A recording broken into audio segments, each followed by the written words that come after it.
மாணவ செல்வங்களே, உங்களுக்குலாம் ஒரு விஷயம் சொல்றேன். நானும் இதே போல வட்டம் 9 பள்ளியில தான் படித்தேன். இந்த மாதிரி உங்களை மாதிரி தான் நானும் உட்கார்ந்துருந்தேன் நிறைய நிகழ்ச்சிகள்ல. இன்று நான் இந்த NLC இந்தியா நிறுவனத்தில் இந்த கல்வித்துறையினுடைய செயலராக இருக்கிறேன்னா, நான் அந்த காலகட்டங்களில் நான் படித்து பெற்ற பட்டம் மட்டுமே என்னை இங்கே கொண்டு வந்து சேர்த்ததோ, மற்றபடி என்கிட்ட இருக்க பணமோ என்னுடைய வசதியோ இல்லை. நம்ம படிச்சா பதவி கிடைக்கும். அதுக்காக தான் சொல்றேன். நானும் தமிழ் வழியில தான் படித்தேன். ஆங்கில வழியிலலாம் படிக்கல. தமிழ் வழியில வட்டம் 9 பள்ளியில் தான் படித்தேன். அதுக்கப்புறம் வட்டம் 10 பள்ளியில் படித்தோம்.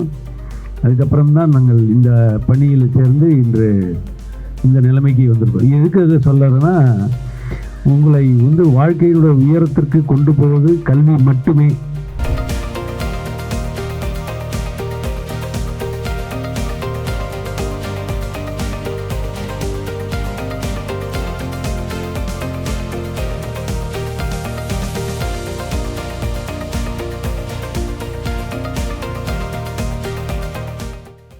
நான் பேசுகிறத விட யாராவது ஒரு மாணவன் ஒரு மாணவி இன்னைக்கு எதுக்காக நம்ம கூடியிருக்கோம்னு சொல்லிட்டு ஒரு நிமிஷம் இல்லை 2 நிமிஷம் பேசுறதுக்கு தயாரா?